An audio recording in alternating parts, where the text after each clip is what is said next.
Hello and welcome to the Robot Wars History podcast where we chart the development of this show and the British robot combat scene in general by looking at key teams and bots. I'm your host Luke, and with me today is Nick. Yeah, I'm here. And Toast. Evening, ladies and gentlemen. And we have a very special episode for you today because we are coming to you live from the Robot Wars History podcast studios. In other words, Toaster's flat. And today we'll be covering everyone's favourite seafood creature. I thought you were going to call it a see-through creature. I'm like, we're not doing kilohertz, are we? Yes, we are talking Thermidor and Thermidor 2. Yes, specifically opening up with Thermidor as well. You know, you're more associated for that successful sequel, but the original Thermidor had a completely different weapon system, a circular saw and primary grabbing weapons to go on that comedy lobster design before it evolved into the more well-known claws and flipper seen on Thermidor 2, which would set many records and many entertaining moments to come. But I suppose the only reasonable way to start would be with Thermidor's campaign in Series 3. Yeah, there wasn't really much of a campaign, was there? You say that, Nick, but let us not forget that Thermidor had one of the greatest debuts of any robot, dominating a returning semi-finalist effortlessly. Literally effortlessly. Yeah, because the semi-finalist didn't move. Well, it did, just on one side the whole time. Is this the quickest knockout in Robot Wars history? That, of course, was Plunderstorm, the follow-up to the relatively... Thermidor and Plunderstorm, what a fight. Yeah, just the versions of the robots with that slightly different name. It's not exactly Thermidor 2 maxed out from the reboot. No. But yeah, I mean, more down to Plunderstorm letting everybody down than Thermidor showing what it's made of. But it does make for a nice, entertaining clash in the post-battle interviews. You know, after a complete nothing battle, Plunderstorm still hams it up. Like, better watch out, there's Plunderstorm coming next year. And then you just follow it up with the blandest interview ever. Like, the guys who built this comedy lobster, who you'd really expect to be a personality team, I recall the interview just being to the young kid on the Thermidor team, Eli, not quite yet with our captain and driver, David Harding and Ian Harvey. Philippa just says to Eli, "Did you enjoy that?" "Yes." "So you through to the next round?" "Yes." "Alright, good luck to you over there." "Thanks." Perfect. Yeah, and unfortunately Thermidor's brief campaign doesn't really pipe up much from there. They have a pretty standard loss against Scutter's Revenge. It's a weirdly packed heat, this. You've got Cassius, you've got Pussycat, you've got returning semi-finalists, and then you've got two bots that'll go on to make at least two semi-finals. Yeah, Scutter's Revenge and Thermidor. You gotta feel bad for the Zeuses and the Hammerheads of the world in this heat, packed in with Cassius, Plunderbird, Pussycat, Scutter's Revenge and Thermidor. But yeah, I mean, this is a one-sided showing from Scutter's Revenge, really. Thermidor feeling a bit out of place in the second round at all, and is quite swiftly pitted. But, you know, Thermidor left its mark on the series. It was remembered heading into Series 4. People wanted to see more of it. I just don't think they were prepared for it to actually be good. Yeah. Because, obviously when they do enter Series 4, they return in the form that we will know them for the rest of their career, the claws and the flipper, and thankfully losing the weird plastic head. That I'm happy they ditched that and went with the painted. It looks a lot better. But with a really long body in Series 4. Oh, yeah. I think they kept the body from the Series 3 design, actually, and it was really long, and I think they had problems testing their Shremek capabilities with that, so later on they adjusted it. But here, you know, they didn't need to write themselves in the melee, did they, against good old Chronic the Wedgehog and another big scalp to take, Gravedigger. Thermidor only messes with legends. This comedy lobster has fought a heat winner in all three of its battles so far. And, you know, Thermidor, it kind of doesn't really get enough credit for its performance in this opening melee. I mean, Chronic's doing the work here. Thermidor gets... That's the thing, though. Chronic gets the kill, but Thermidor's Chronic gets the putting in a good lift, Thermidor shout. gets the chuck. So it's like a little assist and then the flip over. Both take the credit. It's like a really modestly okay fight, though. You wouldn't mind watching it. If it comes up in your recommended, you'd give it a go, but you wouldn't search it out. Of course, this is a fight where Gravedigger's weapon just blatantly didn't work.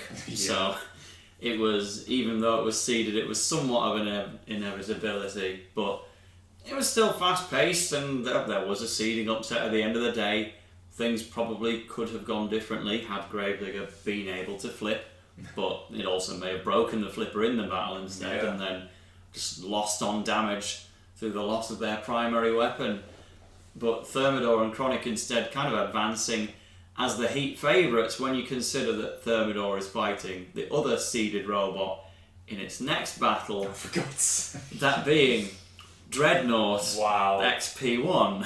Certainly beaten some high tier robots, hasn't it? Good grief. Yeah, this is their first fight in Robot Wars that's not against a past or future Heat winner, but it's still the 27th seed. And it's still a robot that barely works from the off against it. Just hobbling. Then we get the big flip.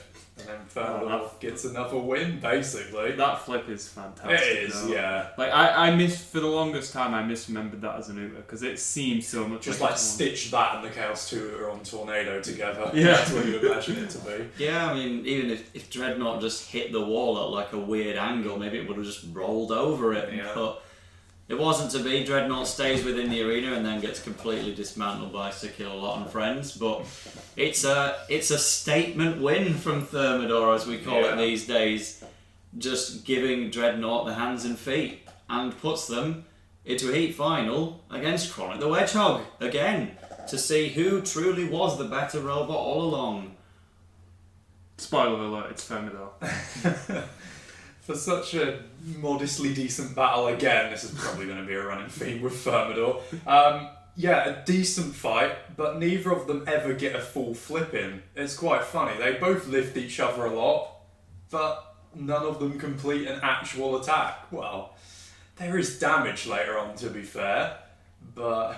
Yeah, I think Chronic would struggle to overturn the weird long Thermidor, and Chronic's like very low ground clearance. Thermidor would probably struggle to get under, but they don't need to because they stab them through the face. Yeah, it's a wonderfully crafty shot. One of the only times we ever see proper damage from a flipper, and just the kind of attack you'd never really see again. Thermidor capitalising on Chronic's open flipper and punching through it with its own flipper. You know, what else can you even remember about the match when something that strange just takes over your entire memory of the bout? You just imagine that one attack on Polycarp like completely immobilises Chronic, but it kind of just dies at one point instead. But you know, we'll count it as a KO job, I guess. It's still a memorable moment. And that means that Thermidor too, having just been the complete joke in Series 3 and then coming back with no expectations in Series 4, has actually gone on to win a Heat and been, I think, the second unseeded Heat winner as well. Third after Dominator and Tornado. And Thermidor just joined those ranks. But Julia Reed just can't give it any credit for the job. The whole way through the Heat, she's disparaging it and is doing the same in the semi-finals build-up as well, mocking them for having mini Metro wheels and for being a lobster. As they move into a battle with the 19th seed Pussycat, and she's written them off, and I mean, kind of rightfully so in a battle like this, but Thermidor puts on a brilliant display, I would say. Yeah, absolutely. They brought the streak of moderately decent battles to a halt here, that's for sure. I mean, it's truly stunning because Thermidor, especially when you take into context what's to come, they are not a robot you expect to be able to boss Pussycat around, and then after they've stopped being able to, take so much damage from them. Like, you could not imagine the Thermidor of Series 5 and 6 to come start taking this to the judges. Yeah, it's really a tale of two halves as well. Like, if this was a modern fight with a 3-minute time limit, this was a reboot battle, which Thermidor did take part in after all. Thermidor versus Killy Cranky. Oh, God. Yeah, if this was a 3-minute battle, then Thermidor surely would have romped it. Because it was only in those... I mean, granted, the televised broadcast of the battle was edited down to a minute and a half. So it's hard to tell how much of it was Thermidor dominance and how much of it was really Pussycat. But if you assume it's evenly distributed, then yeah, there's a good 3-minute bout of Thermidor dominance before Pussycat finally gets its act together and wins on damage. Thermidor does leave as an absolute mess. Yeah. But it does still work, and I give them real credit for surviving the whole bout and giving us genuinely kind of unprecedented flipper height at that point in time. Only Wheelie Big Cheese and Chaos 2 had managed that kind of height. Yeah, and Wheelie Big Cheese did it on Kilotron, which just like fell off the top of it rather than actually lifting it up. So Thermidor got it off the flipper and into the air high enough. So yeah, I think we can give it that. Yeah, Wheelie Big Cheese just like carried the mattress up to the second floor of the house and dropped it out the window, but Thermidor chucked it up there. Pussycat's genuinely leaving the frame of the camera. It's brilliant, but damage carries more weight. They've gone for Pussycat, and that was your lot. For the whole podcast. Yep, we're done. It's got some other campaigns. Not too bothered about them, unless you were wanting to go over the sumo. Yeah. Extreme then, ladies and gentlemen. Yeah. It wasn't able to join its fellow unseeded Heat winners, Tornado and Dominator 2, into the All-Stars, but it still got some decent extreme fights in there, so... Oh, plenty more than decent, I would say. They go up to that kind of 100 kilogram mark. They round off the back of the robot so it can self-right better. Presumably an even better flipper in there along the way. Yeah. Less of a focus on the claws. They've been flattened now so they're not getting in the way, and they're kind of a pseudo wedge. Not a very good wedge, but kind of less in the way than they were before. And their first combat appearance in Extreme must have been the Mayhem, right? Yeah, I mean, we can take it tournament by tournament if we want, so I guess we would start with the Mayhem. Keep the momentum going of all Thermidor's highlights before the inevitability. Yeah, of some not even modestly decent fights coming up. Warning there. But yeah, the big old Mayhem against Behemoth and Stinger. Oh, going into this one, you'd put Thermidor down as the weakest of the three, but you know, Behemoth's first World Championship love and Stinger's grand final appearance can't pull it through, and Whereas Thermidor still just has Julia Reed berating it in the pits all day. She doesn't give it a hope in heck, but along it comes, and it's not messing about at all. Like, even before the surprise Uta, it's still flipping Behemoth towards the wall and craftily avoiding Stinger's damaging hits, we'll go with. I don't know why Behemoth was just driving towards the arena wall in the first place with its back to Thermidor, but... Class of Ant Pritchard there. Yeah, I think they needed Kevin Cleesby to exist a few years earlier, given some of that practice. Yeah, he was not born yet, apparently, but... Yeah, Behemoth just exposes its rear end to the lobster, and out of the arena they go in one of the most memorable, iconic, fantastic Utas of all time. And it's not the only one in the battle either, is it? No, after a bit of waiting we do get another one. Stinger kind of just hobbles around after one exchange between the two where they both meet with their weapons, but after that it's a bit of a limp fest for a good 30 seconds. But Thermidor does get the... Well, it is. I don't want to downplay this fight. I was about to say Thermidor does get the second Uta, and it's a nice little roll into the camera, so... Yeah, it's not as individually, like, stunning as the Behemoth one, but it's clean. It's the second one in one fight. It's the cherry on the cake. Exactly. We've never seen a robot get two Utas in one fight. At this point in time, the only robots to do it at all were Chaos 2, Gemini and Behemoth, I think. Thermidor must have been the 4th, and then they do the double job. Yeah. And that's something that they're associated with for the rest of their Robot Wars campaign. Even in Series 7, when Utas were complete commonplace, they were still being regarded as the double Uta king. It's the only thing they could find to big up, to be honest. And you know, they're both on very respectable opponents as well. No one would ever get Stinger out of the arena again. No. Behemoth would go out a couple more times, but that is kind of the liberty of having 49 televised fights on Robot Wars, of which this is still honestly one of its best. You know, to say you have 49 fights on Robot Wars and just you getting chucked out of the arena by Thermidor is still seen as one of the most loved. It just goes to show how adored Thermidor's performance is. Yeah. Unlike their performance in the Annihilator, which the Mayhem unlocked for them. In true Thermidor 2 style, giving us a show of its potential and then giving us one of the most Thermidor 2-esque losses of all time. I still never work out how it actually loses in this. It just flat out does die unless someone hit it in the background, which I've never seen before. Splinter is the one that pushes it into the CPZ, and then we never see it again. You know, Sit on the top. Some little credit. Thermidor gets a flip on Hypno Disc, bringing it up into the air. Pussycat also becomes immobile in this first battle, so had Thermidor been a little more reliable, something we'd say to it a lot. Yeah, would have, and then could have gone on to win the Annihilator potentially. Maybe. It's obviously in there with complete all-stars and unallowed Terminator. You know, we've got Exterminator, Pussycat, Hypno Disc, Splinter. Did you say Exterminator? Yes. Oh.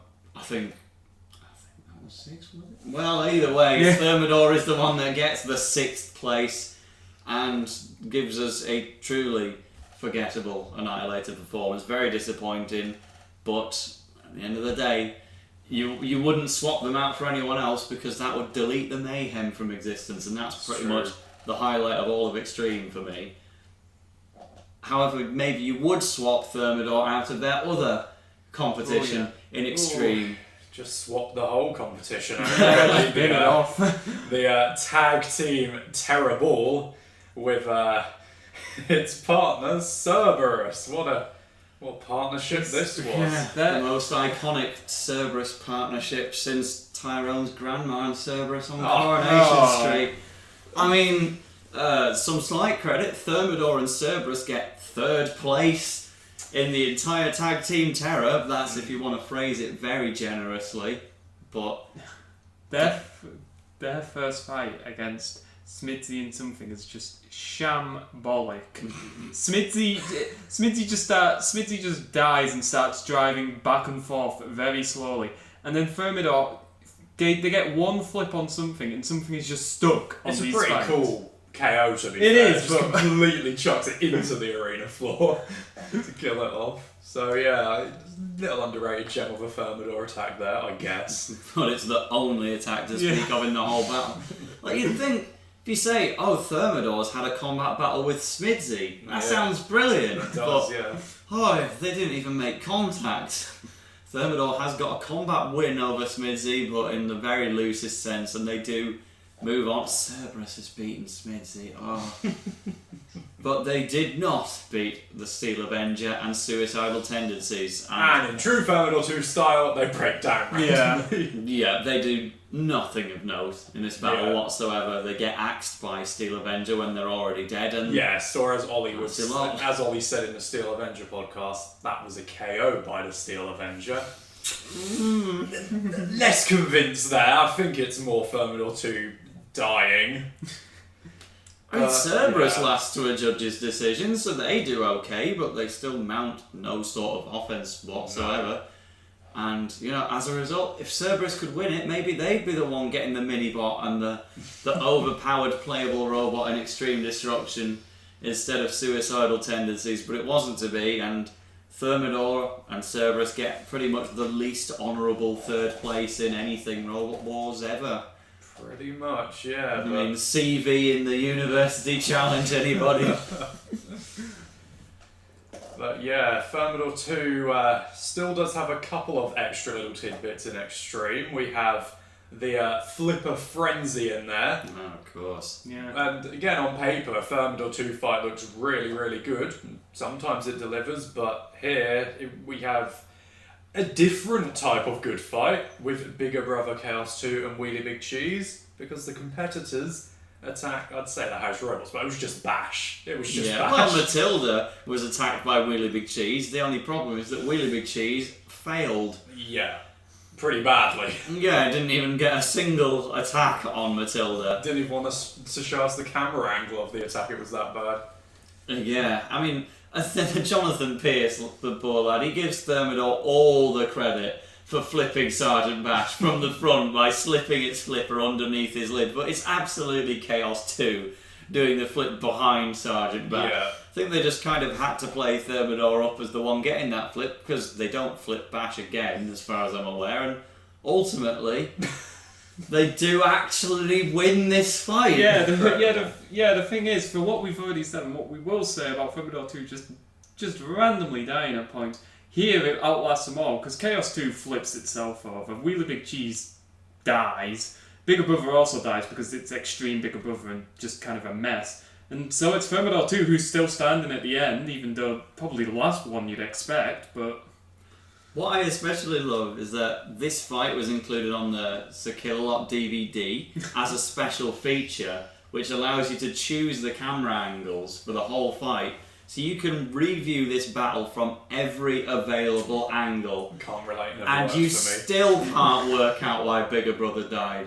It just dies after it chucks Bash upwards, its flipper gets stuck. Yeah, That's you it. get a little bit more of the Thermidor versus Matilda action at the end as well, which the Thermidor was completely losing. But, you know, they get a flick on Chaos 2 at one point to put it on its side. It was already over and couldn't self-right, but Yeah. they got an attack. At the end of the day, lifetime record, Thermidor versus Wheelie Big Cheese, only Thermidor has won. Thermidor versus Bigger Brother, only Thermidor has won. And Thermidor versus Chaos 2, only Thermidor has won it. They've just got all these radical all-star wins through no real effort of its own, but they certainly did, and David Harding and Ian Harvey get a statement win of sorts. Statement win podcast this. It's absolutely incredible stuff. And speaking about statement wins, Thermidor gets time for one more in Extreme with its incredibly heated vengeance with Napalm. I mean, we could talk all day about the bit of rivalry between these two, couldn't we? Yeah, I mean, This is a 2019 podcast. I don't think we want to get into a whole sexism debacle in the modern day. Oh, yeah. Let's just say it was faked for TV back in the days. It was a little more acceptable. I wouldn't call it acceptable, but... All I want to say is, of all the Roboteers they got to try and do this like kayfabe acting, David Harvey's got to be one of the worst at it. Oh, absolutely. Those women should stay in the kitchen, yeah. He's trying nice and friendly. He's trying so hard not to giggle every time he's on screen. Thermidor winning the grudge match against Napalm is kind of down there with Pussycat winning the War of Independence in the US broadcast version of Robot Wars. Just, they've set up a story, okay, America needs to win the War of Independence over England, as they do. Napalm needs to show that women are allowed in Robot Wars and are accepted members of the community, while Thermidor's being a sexist pig. But no, Thermidor just dominates the battle and throws them out of the arena and shows that, wait until the reboot, ladies. Yeah. Women were banned from the rest of Classic Robot Wars after that. Yeah, Chompot didn't qualify for Series 7. Tomahawk was still with very much its male original team. You get your Iron Maidens and that's it, ladies. What a shame. What a shame. Thermidor 2 ruining the progression of our sport dearly there. That kind of sums up Thermidor's Extreme though, and it's hard to say where Thermidor's peak was, because in terms of combat record and performance through the competitions, Thermidor has the best time in Series 4 and 7, whereas Extreme, Thermidor has that big failure in the Annihilator, coming 6th out of 6. but they also get their most memorable wins of all time. The huge Mayhem victory, their biggest win of them all, and even backed up by an Uta on Napalm and a win against Giants and Goliaths in the Flipper Frenzy asterisk. 5 wins over All-Stars and Extreme, so... Yeah, they even, you can include Smidsy, a future seeded robot. Yeah. I think their actual win-loss record for Extreme was 4-2. 4-2. That's more wins than they got in Series 4 and 7 then, where they went 3-1. So, yeah, despite the Annihilator complete flub, it's otherwise probably Thermidor's most memorable campaign. Unless even, well, there's another Extreme as well. Gosh, Thermidor, yeah. the master of the mixed bag, but that brings us into Series 5, where we start to get a quick look at the lower end of Thermidor's career. Thankfully, after that last fight we had, Thermidor 2 gets a bit of karma against prize fighter Mac 2. Yeah, so there's no place for women in Robot Wars, but there's place for retired pensioners. Oh, absolutely there is. This fight is absolutely bizarre because Prizefighter completely gets chucked around at the start, and funnily enough loses drive on one side, so Thermidor 2 is well on its way here to round 2, but then they keep moving into Prizefighter and onto Prizefighter and getting flipped over, and at one point they kill themselves self-righting. This is one of the biggest bottle jobs from a winning position I've ever seen. Yeah. It's absolutely amazing. Apparently, at some point in self-writing, they bent up the lid of their flipper, and so they couldn't get under Prizefighter, and They then just killed their own radio. It was unreliable at this stage, I believe they said. Yeah, it is pretty shocking because, as you say, Prizefighter barely moves throughout the fight. It barely mounts. I don't think it mounts an offensive attack. I think it just. No, it's all just Thermidor. Yeah, Thermidor runs into it and it takes its opportunity. But and they do die at the end, and this is something that we're going to see again. No, it's quite well disguised. Prizefighter's campaign is entirely seen as a positive run in Series 5. I've never really seen anyone publicly try to discredit their win over Thermidor. But, I mean, the truth is they were dead on one side, and Thermidor, all they had to do was do nothing, but they decided to do something and got them killed. And they were pretty much one of the only returning Heat winners to not make at least the Heat final. In Series 5, they let the fans down, but Prizefighter moved on. They got to beat the Alien and gave us a classic against Wild Thing, so kind of worth it in the end. Versus Wild Thing wouldn't have been bad itself, though, to be fair. Yeah, I feel like Thermidor would win, just as long as it doesn't have a classic Series 5 failure. It's against an All-Star, so it'll be okay. Yeah, Thermidor only does well if it's against serious opposition like Dreadnought. Exactly. Nailed it. But Thermidor, it was one of those things, they had teething issues with their internals. They just needed to face an all-star to get going again. So, they end up in Series 6. Yeah, Napalm. Facing a future semi-finalist 13 Black, a future feminist winner Chompalot, and an all-star Stinger. So, it's beaten semi-finalists before. It's beaten Stinger before. Yeah, exactly. And it's got a massive chance of progressing. And it would lose to Chompalot in the future, but I think Chompalot was supposed to be the free pass of that fight. No one really had any expectations of them, but yeah, Thermidor, in theory, they were the favourites for the whole battle because Stinger was the seeded one and Thermidor had beaten it previously. Yeah, JP was hyping out beforehand. He was saying Thermidor's flipper's back and hoping to do well, so... I mean, granted, JP hyped it up, but if you watched the episode leading up to that fight, then, boy, Mentorn were convinced to spoil this fight. I kid you not, the clip of Thermidor 2 driving into the pit after it had already been counted out was played not once, not twice, but 3 times before the battle actually took place. Amazing. In a, it's not like disguised in the background or anything, or like covered up by a puff of smoke. you visibly see Thermidor just drive into the pit in the opening montages at least twice. And that's why the Robot Wars Wiki used a picture of Thermidor in the pit as its spoiler tag image when we were doing our Series 10 write-ups. But even though the drive into the pit is perhaps the most remembered part of Thermidor's frankly poor Series 6 campaign, it's actually a nice little vengeance job from Stinger that you can't really see. Yeah, off in the background on the up camera angle, bird's eye view, you see in like the top left corner, Stinger just clattering Thermidor 2 on the top a bit.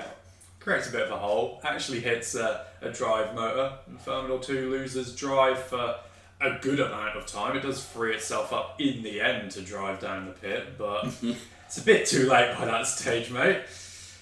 Yeah, genuinely a one-hit KO from Stinger. Probably the best knockout Stinger has ever had. Yeah, I'd agree with that. But definitely at the expense of Thermidor, and meanwhile 13 Black and Chompalot are in there somewhere. They're doing something, yeah. I don't think either of them ever make contact with Thermidor in this battle, but 13 Black's the only one left standing at the end of it. Even Stinger dies by the end, but Thermidor resoundingly comes fourth. That was that for them. Thermidor's career at this stage looks like it's completely petering out. 2 round 1 defeats in a row. Just completely fallen off that extreme hype train it tried to create for itself. So, Extreme 2's a bit of fun. You have your serious competitions, your less serious ones. Thermidor 2's no longer at that stage where it can compete in competitions like the All-Stars. So it goes for something that's competitive and tries to get redemption for its horrible Annihilator performance in the first series of Extreme by entering this one as well. And it's a really good ride, this Annihilator for it. Yeah, frankly does so. In the same sense that Thermidor has wins over Wheelie Big Cheese and Chaos 2 and Bigger Brother, it's also got a win over Typhoon 2, notched up in the first round of this one. The only Typhoon 2 loss that would ever take place was Thermidor 2 performance It's of course it doesn't do a great deal in the round where Typhoon actually falls. It's just kind of getting flipped by Raging Reality, but just by surviving it did a better job than it did in Extreme 1's Annihilator. Absolutely, yeah. And once it got past that shakier one-on-one segment with Raging Reality in round 1, it went from strength to strength as we moved forward in this tournament. And round 2 was a nice show of its damage capabilities as well. Absolutely clattering into Major Tom's front wing and just obliterating it in one hit. Who said those claws can't do damage, my friend? Yeah, they're even static weapons at this point, but it actually carves a hole in front of Major Tom somehow and gets a good flip on Raging Reality at one point as well, until ultimately it's Can Opener that takes care of Raging Reality and later Rotas for some reason, who we've not even addressed as being in this Annihilator yet. Haven't even given its full name yet, Revenge of Trouble and Strife. But that's the second win in a row for Thermidor, and they're in the top 4 of the Annihilator now, which is pretty good. But they managed to go further. They did, and speaking about Revenge of Trouble and Strife, it's about time for Thermidor 2 to deal with that, isn't it? Safe to say, this was the next machine on the agenda for it, the next All-Star to fall. I'm sure you'll agree that Revenge of Trouble and Strife is up there in the upper echelons of Thermidor 2 confidently taking on a full-body spinner, hot off the back of defeating Typhoon 2. Confidence is there. And surviving 13 Black-ish. They actually just take the fight to Rotas for the whole fight. They give it a couple of flips, don't quite get it over until eventually they do. And that's the lot. They flip Rotas. It had already Warrior Clanned at this point. The spinner had stopped and the flipper went with it, so there was no hope of self-righting. And then Can Opener just drops it towards the pit. Thermidor pushes it in, and they're in the top 3. And what you've got to remember, if you're David Hardy and Nigel Blackenberry in the Annihilator, You're stuck in a three-way for the place in the final, and one of those robots is Major Tom.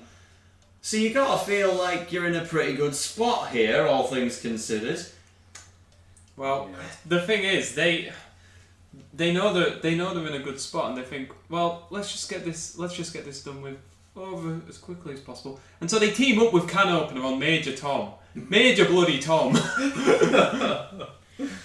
An attempted Uta takes place and doesn't quite sail over the wall. We haven't seen Thermidor achieve an Uta since the Extreme 1 Napalm fight.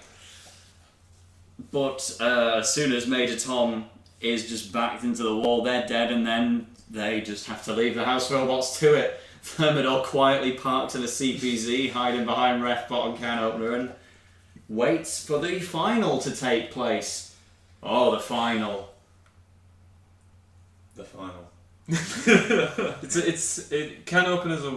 Can Opener is a strange bot for Thermidor to face because like Thermidor, it's also got that massive kind of like, I don't even know what you'd call it, kind of Just width. yeah, Just width. width. It's like It's a offensive thick width. Width and length with the rear spike on Can Opener, which has applied its special lobster cracker claws designed to pierce all the way through Thermidor, and well, I mean, it does pierce some mighty holes in there. Yeah. In what could arguably be the best Annihilator final to ever take place on Robot Wars. The only other option is Razor versus Onslaught, which is famous for very, very different reasons. Yeah. Sleeping on Dominator Spikesaurus. It was never a bad Annihilator final, to be fair. They were all at least good. Can Opener versus Ripper might have something. They were to all say at least about. good before Series 7. Yeah.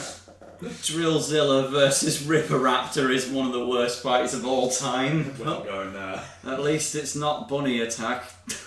Yeah. But, as Luke said, this is a very hard matchup for Thermidor 2 because it does have a lot of reach on its flipper, but the actual tip of its flipper is just very, very narrow. So, unlike a machine which, like in the Series 7 Annihilator, Ripper can just move Can Opener over essentially in round one because it's got a wide, bigger bucket. It can lift it by the claws and tumble it over. Thermidor 2 kind of just like pokes it upwards here and there, and it just lands back on top of it whenever it tries to flip it. And yeah, as the battle goes on and on, Thermidor 2 gets more and more battered until like at one stage where it just cuts away for a second, comes back, and Thermidor 2's like completely not even red anymore. It's lost its paint, it's got a buckled wheel, it's got a hole in the back and in the tyre, the flipper lips peeled up, the eye's got a patch on it or something. Yeah, Can Opener gives Thermidor a bit of a taste of its own medicine, going back to that chronic thing of just like peeling its face off. Yeah. You'd almost think that Thermidor would have done better against Can Opener in Series 8, because at least that's a more compact, flippable design. Thermidor still does really well. They're pushing Can Opener around the arena, and they survive for, I mean, if you count the time until it was pitted, because it was still mobile on one side, it wasn't in danger of getting counted out at that stage. They do survive for the full 4 minutes and 56 seconds while taking severe damage, but they're not completely dead, and they're still trying their best to bring the fight to Can Opener in what is honestly just a brilliant fight in general, one of the highlights of Extreme 2, I would reckon. But Can Opener deserves it in the end. They get that late pitting after their Crusher display, showing Thermidor from Series 3 what a horizontal Crusher pair was truly meant to be like. But that second place in Annihilator is still a respectable finish from Thermidor and makes it a somewhat of a redemption arc. I think they needed a full Annihilator win to truly redeem 2 whole series of failure, but it's a positive record for Nigel Blackenbury. Especially considering this is the bot we've seen like in its past few fights just die in single hits or just no hits at all. It's gone to the end of an Annihilator. And that's a testament to durability, if nothing else. Yeah, and you wouldn't exactly be unhappy with the team if they just decided there and then to go out on a pretty good tournament and pack it in completely, but no, they come back for Series 7 where there's a few ruthless newcomers and dangerous spinners advancing through the wars, so Thermidor 2 gets a heat with Mighty Mouse in it. Yeah, none of those Hey, I mean- newcomers are in this heat. Mobot's a very innovative undercutter, That's bar true. spinner. It's got True. all of the reboot factors. Nigel Blackenbury's gone again, the poor lad, to be swapped back out for Ian Harvey. Don't want to give him just a tiny bit of credit though, because I did read the Thermidor website, and genuinely, that Nigel lad had been involved with the build process of every Thermidor every single year. He Hero. just didn't want to be on TV because he was a bit camera shy. And so he only did it for the Annihilator when Mr. Harvey couldn't be around. But he's bobbed off home again. And Thermidor, as the 14th seed, in spite of its Yikes. recent Kind of- failures. Yeah, one of the many bots who kind of profited of the dearth of all-stars here. They're really like, alright, we'll just take any former semi-finalist. Is Hardvark applying this year? We'll have him. King B Powerworks just cries in a corner. But, I mean, I don't disagree with Thermidor being the 14th seed. Yes, it's been on a hot streak of losing in main competitions, but in terms of recognisable robots, Yeah. Thermidor's right up there in like the top 30 minimum. People knew who Thermidor was. It's got video game appearances, it's got Yeah. statement wins in Series 4 and Extreme, even has a reasonable finish in Extreme 2, which is technically the most up-to-date series. Granted, Extreme 2 had no effect on the Series 7 seeding whatsoever. Bulldog But Breed would have still. been the 12th seed regardless of that Tag Team Terror performance. That's my just quiet opinion going to slip in there. Well, I mean, who else are you going to shove in there? What, are you going to shove in Disco Inferno or Barbarous? Get out of here. Ming Dynasty's the 14th seed, Zorro's the 15th seed. Oh my god. I mean, genuinely, I don't know if we're ever going to have a Ming podcast, so it's decent time to say. I mean, who would you see? I would give it to Pulverizer, quite frankly.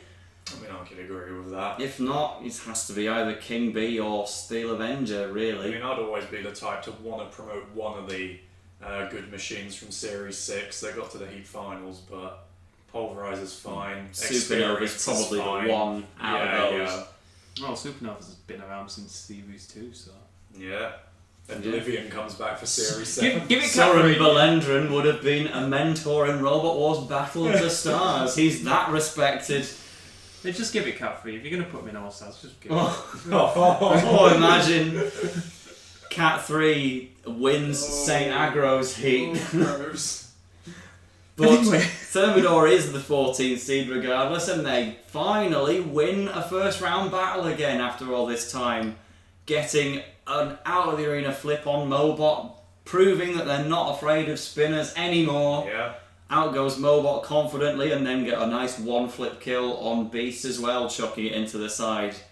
They legitimately kill everyone else in this fight. Like, Oh, yeah. never mind taking out 2 bots in one heat. Just take them all out. I'm surprised they didn't spring for Cassius Chrome or whatever. Yeah, they do manage to get Mighty Mouse in the pit at the end of it all. Yeah.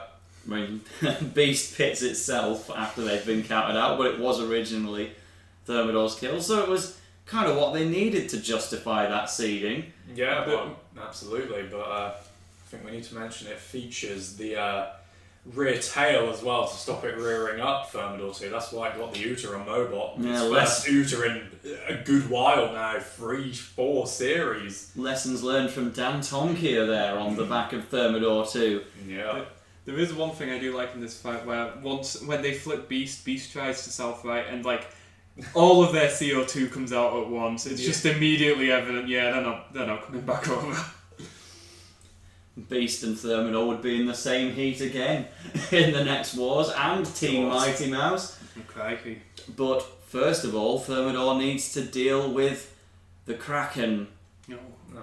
Oh no. It needs to deal with the Kraken.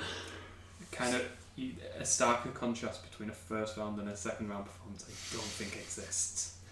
Yeah, clean, efficient, dominant, round 1. And then here, lads, if you're still listening by this point, I'm sure when you heard the name, the Kraken, you turned off anyway, but if you're still around, tell me if you like this fight, please. We need someone to like it, please. Thermidor probably would have been better off losing this. That would have been less of a stain on their legacy. You know, Thermidor has a history of losing to Crushers now with can opener rolling in and whatnot, but they do dominate the fight. There's no single point apart from a single wedging attack where Thermidor is in any danger, but it's just a complete embarrassment from David Harding at the controls, trying to flip Kraken out of the arena, just flip the Kraken into the pit, and just stumbles and stubs its toe at every available opportunity. Yeah. Scoops Kraken too high up its own flipper to get it out of the arena because it chucks it over its own head. As you say, trying to play about with the pit to still save some face, ends up getting even more egg on its face. Yeah, tries to do the M2 Tiberius 3 and just puts Kraken back in the fight instead. Less said the better, I think. They do. You can't even say it got the win in the end because it did, but we're not going to say how it happened because that's just giving it praise where it doesn't deserve it at this stage. And then there's a heat final. Oh, bloody hell. Let's give the narrative here. The producers were trying to pick up a big old grudge match from Series 4. The plan was for Thermidor 2 and Chronic the Wedgehog to have a fight again after all these years, and they've given both of them a free pass to the heat final in what has to be the easiest heat lineup in the whole of Series 7, along with only Atomic and Smidsy's Heat G. But Chronic just completely bottles it and loses to Mighty Mouse. Yeah, saying that Thermidor 2 bottled a massive win against Prize Fighter, here's another one. Chronic. How did Chronic lose that? And how did we actually end up getting Mike Mouse in a heat final? It just never gets more real, that fact that Mighty Mouse was a heat finalist that went all the way as well. Judge's decision and everything. Yeah, it was one Thermidor 2 fluke breakdown, as we were used to at this point, away from Mighty Mouse being in the semi-finals. Yeah, but Nigel Blackenbury, he got the reliability sorted. No Mighty Mouse in the semis, I'm That afraid. could have been a proper Firestorm versus the Morgue alternate timeline. But, obviously Thermidor just completely dominates this fight until Mighty Mouse loses the ability to turn left and right. It's supposed to be a crab that can't move forwards and backwards, but Mighty Mouse just... It stays in the arena. Thermidor couldn't get that credit. They couldn't get the pitting like they did in the first round fight either. It genuinely goes the distance, but Thermidor wins and Trevor Wright starts formulating in his mind how he's going to defeat the mighty Thermidor 2. He has a burning vengeance on his mind, and he'll spend the next 12 years thinking about 12 that years one. in the making, that mastermind that ended up following. Honestly, Go on. I was going to say, maybe it's for the best that Mighty Mouse won that, because imagine if they'd bigged up the big Chronic Thermidor rematch. Thermidor gets its first slip in and then Chronic dies. Well, that's the thing, if Chronic did not break down, I think Chronic would have easily beaten Thermidor 2. They would have, but I can't... It's basically a bigger prize fighter. Yeah. I mean, if they if they did work, but they brought down against Mighty Mouse, so I'm not going to give them that credit.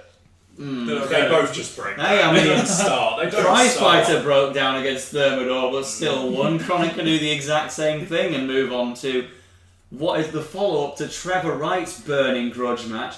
This time, Gary Cairns absolutely seething that Thermidor was witness to its loss to Raging Reality and Can Opener. And Typhoon 2 returns to level the scores with Thermidor 2 and very easily does so.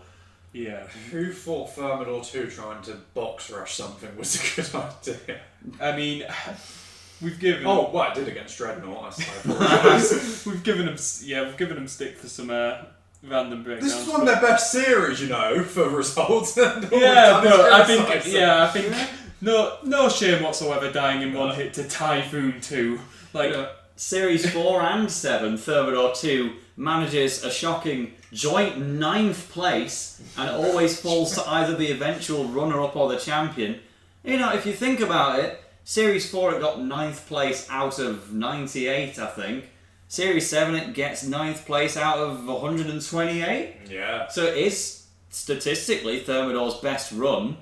But then you can also say Series 4 had to run through 2 seeds to get there, whereas Series 7 it was the seed in possibly the easiest heat lineup of all time.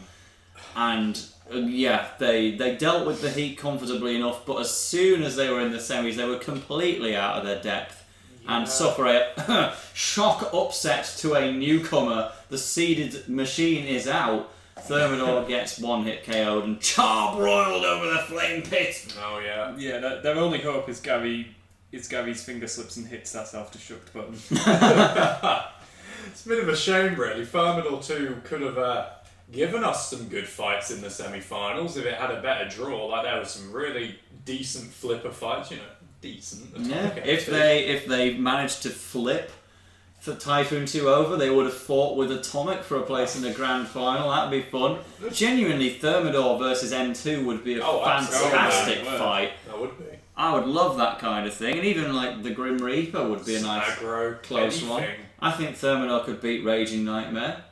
Yeah, that's. They've already had a couple of challenges with Raging Reality. Yeah. The Burning Grudge match once again.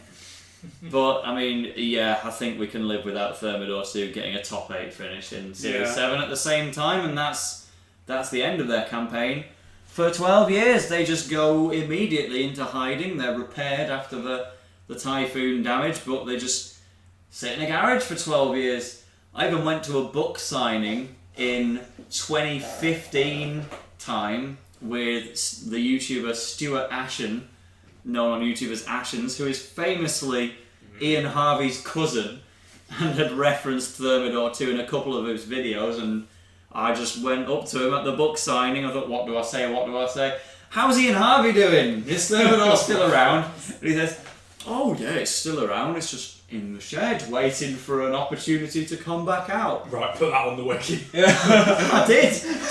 The outside Robot Wars section was birthed. But genuinely, like, 2 weeks later, the reboot gets announced. There you go. And look who does come back. Yeah. It's Thermidor 2. Out the shed, in the arena. Boom, boom. Schrodinger's paint job, where they're just orange in all the official shots, including the one of it entering the arena, but in every single televised shot in and out of the arena, it's the red we're always used to. Somehow they've boosted it up to 110 kilograms. I've got no idea how, because they've switched over to lithium polymer batteries, which should, in theory, take weight away from you. All those returning unchanged veterans like Terra Turtle and Infernal Contraption got lighter in this series, but Thermidor apparently gained 10 kilograms. I couldn't possibly tell you how, because Paradox Claws. Well, yeah, that, and the fact they did change the face as well. They made the eyes angrier. They painted a nose onto it. They must have used Team Waiachi's Hydra-style $2,000 paint to add or maybe some crustacean anti-spinner paint would have come in handy. Yeah. Funnily enough, in the Ironside 3 defense. Yeah. Once again, I am glad that Thermidor came back, because it was really nice to see that it still existed and it continued the trend of being the one returning heat winner from Series 7, keeping up with Reaper from the pilot and Bonk as the seed in a heat with Razor and Carbide and Behemoth and Terahertz. You've got your Tough as Nails falling in round 1. You've got Storm 2. Dance on here and Storm 2 were fair enough, but yeah, Thermidor was the favourite in a heat with Pulsar and Ironside 3 and Gabriel, and they did I was about to say they did about as well as you would expect, but actually they kind of did worse, because it was the kill from Trevor Wright and Mighty Mouse 2, Ironside 3, that delivered the hit to Thermidor off screen, might we add. Oh no. We don't even see the kill shot. Thermidor killed again off screen, brilliant. But all we see of Thermidor in this fight is it largely losing to Chompalot, the robot it lost alongside in Series 6. And in the end, the feminism comes through. Debs Cook with a big win on Thermidor 2. Yeah, you really see the progress from 2001 to 2016. But I mean, Thermidor wouldn't have been suited to the live event meta of the time Yeah. with all its big, wide wedge I flippers. don't think they would have been suited to the Series 7 live event era. Yeah. But in a era of modern spinners, Thermidor 2 was very much out of time, and what it got here is what it was always going to get. And then back in the shed. Yeah. For the best. One flip, one hit from the bar spinner was all it took, and then Patricia Wright and Louise Hemstock do it for the ladies, and David Harding goes back home. They even bothered to put Thermidor 2 maxed out on their t-shirts. Oh yeah, I forgot about that. You know, it's kind of Thermidor 2.5, but yeah, the amount of robots they could have beaten in Series 8 was mainly restricted to the fellow Round 1 losers. Nice to see them back. David Harding even said on a podcast once he was going to work on something a bit more hardoxy for another series, but I don't think we ever saw anything that slightly come to light there. No. And that's the end for our favourite lobster, Thermidor 2. Lovely stuff. So, after some modest fights, some bad fights, some fights where you don't even see KOs, and some all-time classics, what are our individual favourites from Thermidor 2? It can be its best performance, it's just the outright best battle, anything you like. Yeah, Thermidor's one where there's two quite clear answers, really. Maybe three if you include the Flipper Frenzy, but... Dreadnought, Mighty Mouse, Kraken. Yeah. Series 8 Melee. You know what, I'm going to get to that one, actually. I would say, like, the two best are the Mayhem from Extreme and the can opener loss from the Annihilator final. But if we're talking personally, I do really like that Series 8 Melee. Oh. Mostly because I went to the filming of Series 8 and I got to round 2, and so I saw Pulsar versus Ironside 3, and I saw that Ironside and Pulsar were there in the second round. So when I saw that Thermidor Melee on the TV, seeing how Chompalot did a spirited performance and Pulsar was mostly dead, I thought, if the judges actually gave this to Pulsar and Ironside 3, I'm going to kick off. They didn't. They genuinely gave it to Chompalot, and it got an extra fight out of Gabriel, changed the course of history, and so I was just really pleased to see Chompalot get that win, and their side armour comes flying off. The other one got a chip in it, and that chipped side armour piece from Chompalot is in my wardrobe, actually. I own that little piece of Chompalot, so I've got plenty of connections to that melee. Amazing story there from our man. Yeah, I'll give a standard shout out to Pussycat v Thermidor in the semis. Very good fight. Thermidor's showing a bit of durability, showing its flipper power, especially for the time. Ended up losing, but nothing disgraceful about it at all, and just a very good fight overall. Just wish it was a bit longer, lads. Yeah, same fight here. That entire semi-final's an absolute gem. And the can opener fight. But like Nick said, you've got Thermidor putting on a really good performance, chucking Pussycat about, and then you got just that lovely kind of Pussycat destruction it does in CVs4, where it just kind of gouges and rips a robot apart without like killing them outright. Just a nice exhibition period from both of them in that fight, really. And Thermidor 2 ended up with a record of 15-9. It's pretty decent.